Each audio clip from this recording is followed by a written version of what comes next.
Ligados e integrados. Realização Canal Rural. Oferecimento Seara. A qualidade vai te surpreender.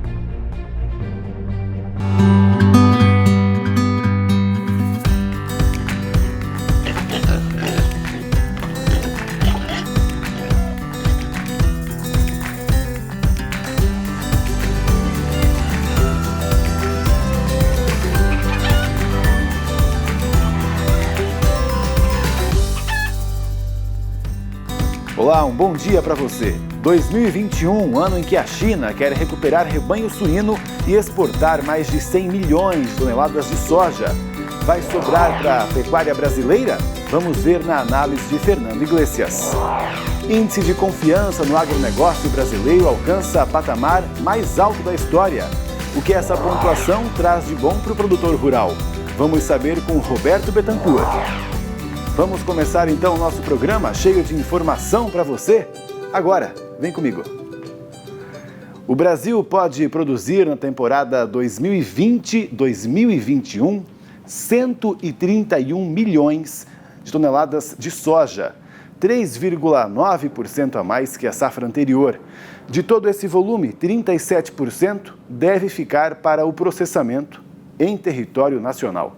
São 1,6% a mais que no ano passado, mas não significa que teremos mais disponibilidade de matéria-prima para a ração. É apenas o que pode estar disponível. Se os agricultores vão vender, depende de muitos fatores, como está ocorrendo no mercado para elevar os preços esse ano. 2020 tinha tudo para ser tranquilo nessa frente de trabalho da pecuária. Mas o custo de produção se tornou um desafio. Vamos ver. Na temporada 2019-2020, a oferta de quase 400 milhões de toneladas no mercado internacional de soja foi 2% menor que a oferta da temporada anterior. Somou-se a isso o crescimento no consumo do grão e o resultado esperado era o aumento do preço. Mas as incertezas decorrentes da pandemia provocada pelo novo coronavírus influenciaram o comportamento contrário nas cotações. No final de 2019, o preço da soja caiu, também por conta da disponibilidade dos grãos da safra americana, já que o setor não interrompeu as atividades. O quadro se confirmou durante o primeiro semestre de 2020. Por aqui, a colheita de soja da safra 2019-2020 ocorreu às vésperas da declaração de pandemia e bateu recordes. A alta nos preços foi confirmada pela desvalorização do real em relação ao dólar. O preço médio recebido pelos produtores em São Paulo entre fevereiro e maio de 2020 foi mais de 20% superior ao mesmo período de 2019. De acordo com a ABIOV, a Associação Brasileira das Indústrias de Óleos Vegetais, o Brasil pode fechar o ano com o menor estoque de soja em grão da história. A previsão é de apenas 569 mil toneladas, número 82,8% menor que o estoque final de 2019. O país abriu a temporada 2019-2020 com 3 milhões e 319 mil toneladas de soja em grão no estoque, juntando-se a isso a produção recorde de 125,8 milhões de toneladas. Desse total, 81 milhões de toneladas devem ser exportadas até o fim do ano e 44,6 milhões de toneladas devem ser processadas internamente. 3,8 milhões de toneladas serão destinadas para sementes. Para se ter uma ideia, em 2007, quando a ABIOV realizou o primeiro levantamento, o estoque final de soja em grãos no Brasil era de 9,877 milhões de toneladas. Em 2011, foi registrado o maior volume em estoque, 11,783 milhões de toneladas. A previsão de fechar 2020 com apenas 569 mil toneladas merece ser comemorada. Ainda de acordo com a Abiov, a produção de farelo de soja deve chegar a 33,9 milhões de toneladas em 2020, batendo um novo recorde. Isso representa alta de 1,54% ante as 33,4 milhões de toneladas de 2019. Para a temporada 2020-2021, as expectativas seguem altas. O país deve produzir em torno de 131,7 milhões de toneladas de soja em grão em 2020 e 2021, e a produção de farelo pode subir para 34,6 milhões de toneladas.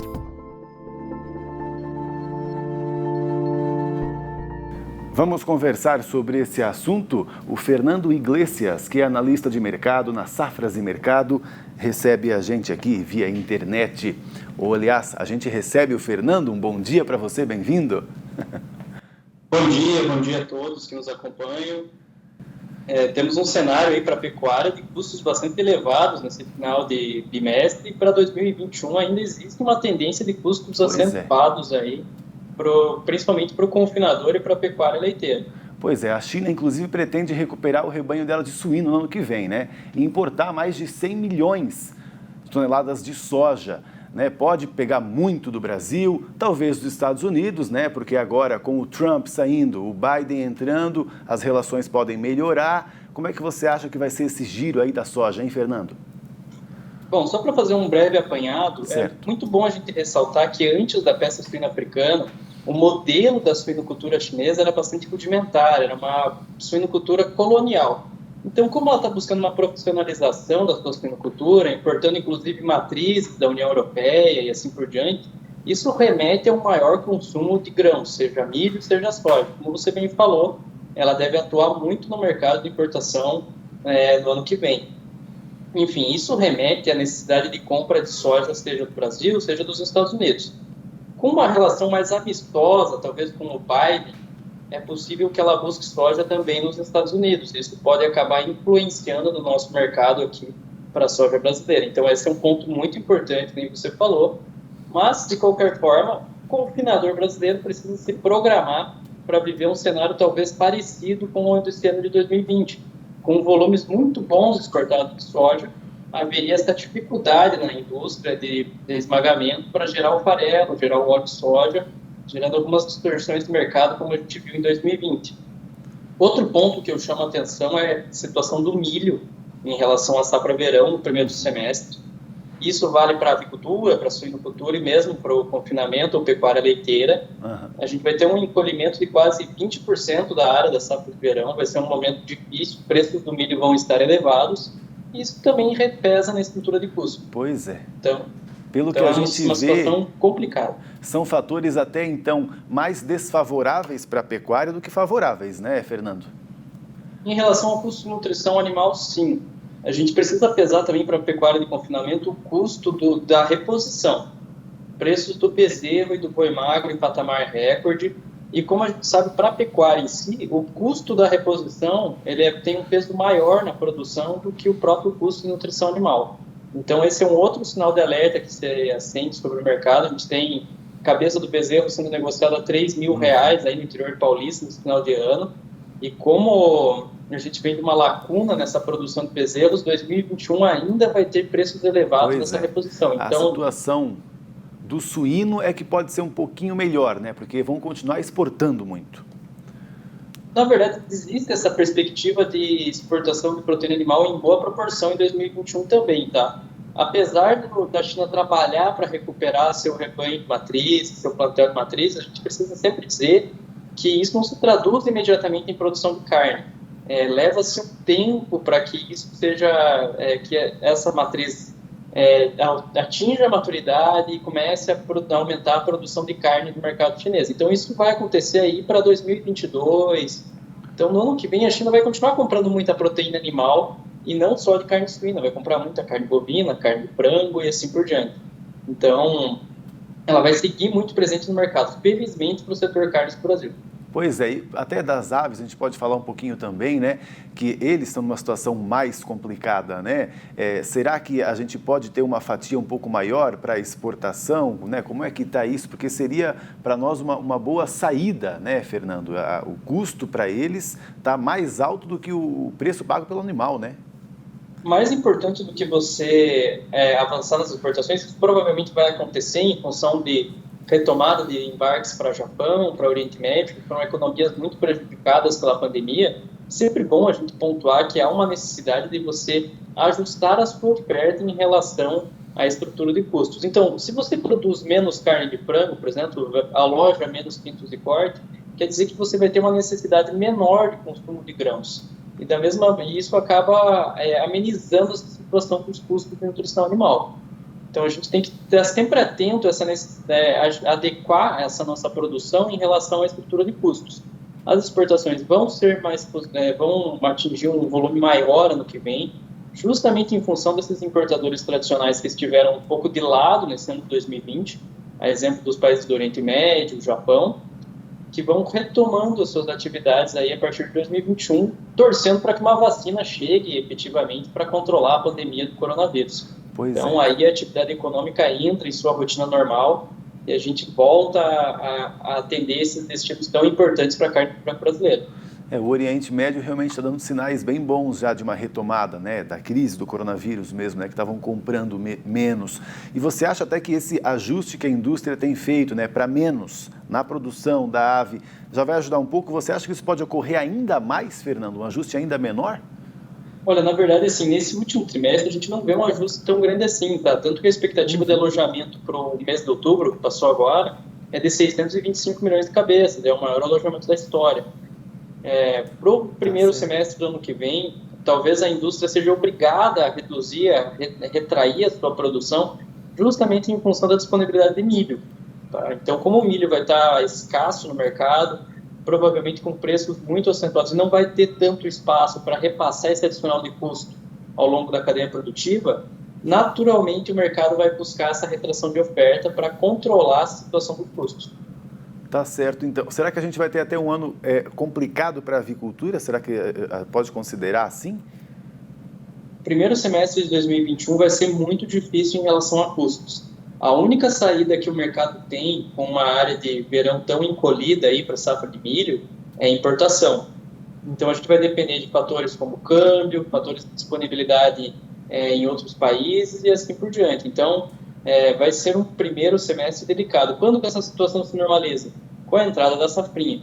Então tem um semestre aí muito difícil para ser trabalhado, com um cenário complicado em relação a custos, e não há muito o que ser feito em relação a isso. Tá certo, então. Vamos acompanhando juntos aqui, Fernando. Sempre bom te receber. Um bom trabalho aí para você. Eu que agradeço. Até a próxima. Até mais. Tchau, tchau. Vamos então à previsão do tempo, né? Que também tem tudo a ver com esse nosso bate-papo. Por isso que a gente acompanha sempre, né? Tem que chover, Brasil. Bom dia, Kelly. Oi, Pablo, bom dia para você, bom dia a todos. Hoje eu trouxe um mapa para a gente dar uma olhadinha na evolução do Laninha. Antes a gente começa dando uma olhadinha aqui como é que vai ficar a previsão do tempo aí, já se estendendo um pouco aí na entrada de dezembro. Olha só como é que vai ficar a previsão de chuva. A gente tem pouca previsão de chuva em toda a região sul, sudeste, boa parte do centro-oeste também. Olha aí, volumes que não passam de 25 milímetros, no máximo ali em Mato Grosso que a gente vai ter um pouquinho mais de chuva. Então, entrando já em dezembro com pouca chuva aí para boa parte do país, apenas pancadas bem isoladas. Aí eu separei o mapa para a gente dar uma olhadinha em relação ao Laninha. Esse aqui é o mapa que mostra um pouquinho aqui o oceano. Onde está em azul aqui é onde está abaixo, a temperatura está abaixo do que é considerado normal. Em amarelo está mais ou menos normal e esses pontos em vermelho é que está um pouco mais quente. Mas olha aqui, a gente tem uma grande mancha aqui no oceano mostrando temperaturas abaixo e isso acaba provocando aí o Laninha, aumentando, né, a possibilidade de um Laninha cada vez mais forte. Separei o mapa para a gente dar uma olhadinha da evolução do Laninha.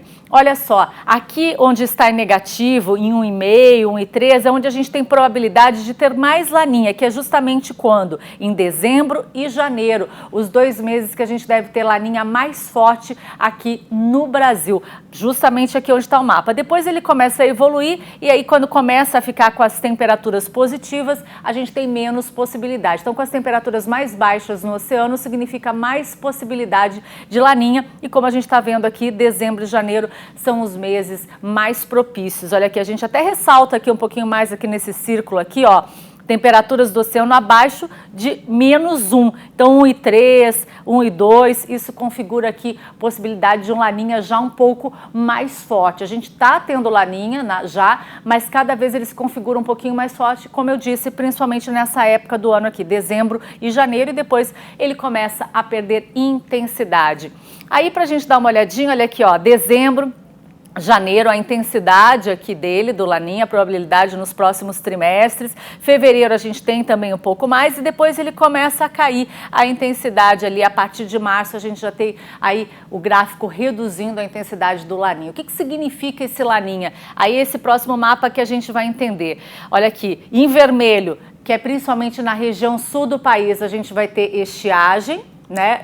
Já está ocorrendo e vai se caracterizar ainda mais nos meses de dezembro e janeiro, mais estiagem ainda ali na região sul do país. Irregularidade com corte de chuva nessa grande mancha amarela do mapa, que pega boa parte do sudeste e do centro-oeste, e significa irregularidade. Pode chover em alguns momentos, outro não é uma chuva muito volumosa. Então, de uma forma geral, sudeste e centro-oeste, essa grande mancha amarela aqui, com chuvas irregulares, principalmente em dezembro e janeiro. E aqui onde a gente está vendo o mapa em verde é justamente onde a gente tem menos possibilidade de estiagem, a região nordeste ali, principalmente pegando Matopiba, Maranhão, Piauí e Tocantins. Quando a gente tem laninha, a gente geralmente tem mais chuva no nordeste, é o que vai caracterizar cada vez mais aí no próximo período. E a gente aí acompanhando a evolução do laninha e trazendo todas as informações para vocês. A gente se vê. Até. Tchau, Pablo. Até amanhã. Obrigado, Kelly. Até amanhã. E daqui a pouco vamos falar do índice de confiança no agronegócio que alcançou um patamar nunca visto. O que você ganha com isso, hein? Mas antes, tem recado direto de uma granja. Vamos ver. Bom dia, pessoal. Aqui é a Larissa falando diretamente de Araçatuba e eu queria mandar um abraço para todos os pecuaristas do Brasil. E o Ligados Integrados volta já.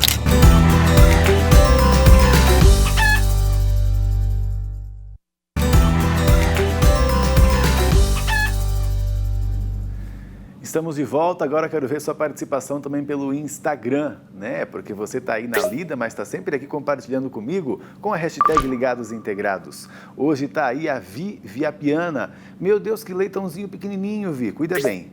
Bom trabalho para você. E o comércio mundial de carnes deve atingir a marca das 37 milhões e 600 mil toneladas em 2020, segundo a FAO. É um crescimento de 4% em relação a 2019. Avançou menos que no período anterior, 7% entre 2019 e 2018. Reflete aí, então, os cortes de importação de muitos países em decorrência dos impactos negativos da Covid-19. Mas, contrastando com a recessão global, continuam aumentando as importações da China, que na previsão da FAO deve aumentar as suas compras externas em quase 45%, índice que representa cerca de 3 milhões de toneladas a mais que em 2019 e faz a China absorver então perto de 30% das exportações mundiais de carne. A maior parte das importações chinesas vai ser atendida pelo Brasil, Estados Unidos, Canadá, México, Rússia e União Europeia. E o índice de confiança do agronegócio, que a gente já citou ontem aqui, né, fechou o terceiro trimestre de 2020 no nível mais alto da série histórica, informaram a Fiesp, que é a Federação das Indústrias do Estado de São Paulo, e a CropLife Brasil. O indicador fechou o trimestre julho-setembro em 127 pontos, alta de 15,3 pontos em relação ao trimestre anterior. Resultados acima de 100 pontos demonstram otimismo no setor. Vamos saber o que tem elevado esse índice com o Roberto Betancourt, que é diretor do Departamento de Agronegócio da Fiesp. Roberto, um bom dia para você. Bom dia a todos, é uma satisfação estar aqui com vocês. Legal sempre te receber. Roberto, por que será, que o agronegócio está tão bem visto no Brasil, né? Um patamar nunca visto antes, inclusive. Olha, é fácil de explicar. Dentro da porteira, que é o produtor rural, o que puxou o índice para cima foram os preços, principalmente. Com a disparada do dólar, nós estamos com preços recordes aqui, com uma remuneração elevada e uma expectativa de produtividade muito alta, né? Porque foi tomado essa pesquisa no terceiro trimestre. Nós não tivemos impactos ainda de clima e outros fatores que podem prejudicar daqui para frente, mas principalmente preço, produtividade, relação de troca, mas também o índice foi positivo na indústria. Os insumos vendendo bem, baixa inadimplência, boas condições, a agroindústria também performando bem, comprando, comercializando, e a economia brasileira melhorando. E o índice também foi muito, vamos dizer assim, empurrado pelo auxílio emergencial do governo brasileiro, que aumentou o consumo, principalmente de alimentos. Pois é, isso mesmo em um ano de pandemia, né, Roberto? E na realidade o agronegócio mostrou a força nessa época, né? Porque um setor que se segurou bem. O agronegócio não parou, não teve problema, o governo se sensibilizou de que o nosso setor ele não pode parar, que ele é essencial. Os portos funcionaram, as ferrovias, hidrovias. Então, eu acho que o agronegócio brasileiro mostrou ao mundo que ele é confiável e não é a pandemia que prejudicou as nossas cadeias de exportação. E o Brasil, eu acho que está de parabéns, principalmente o agronegócio, é um caso de sucesso, mesmo dentro dessa pandemia.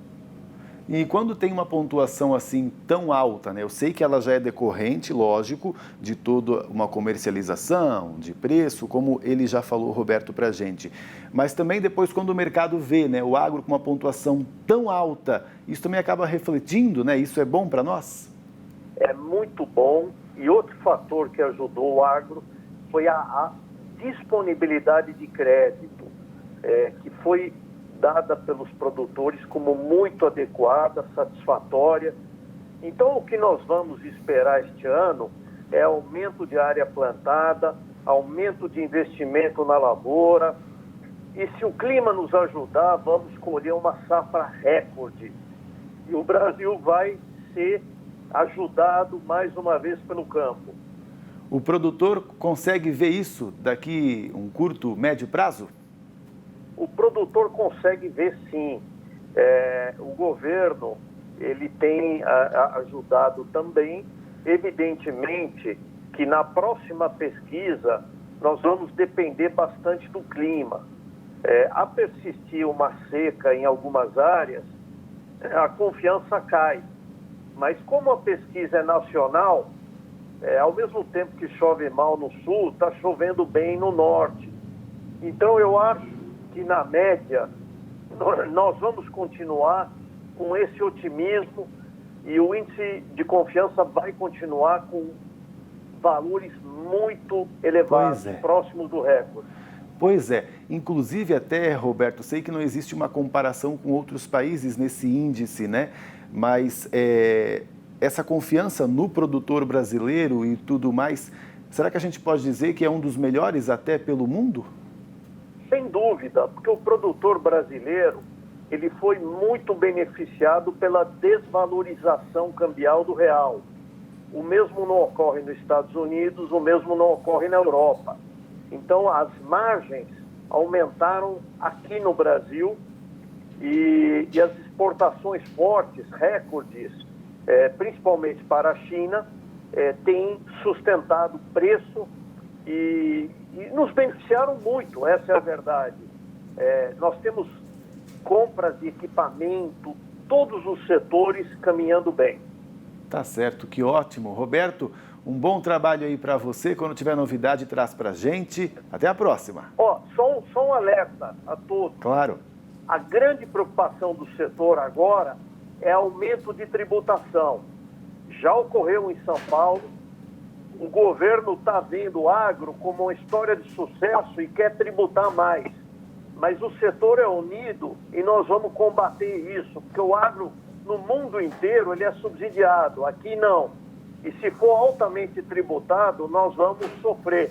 Então, um alerta para que todos briguem contra o aumento de tributação.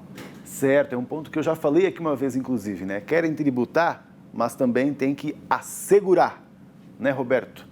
Um abraço, até mais. Obrigado a todos, abraço. E você quer mais informações do agronegócio? Então fique ligadinho aí, porque agronegócio, esse é o canal. Tchau, tchau, a gente se vê.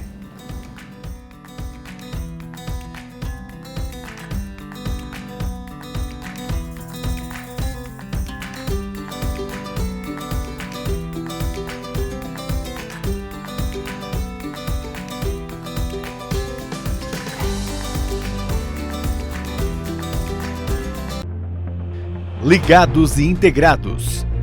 Realização Canal Rural.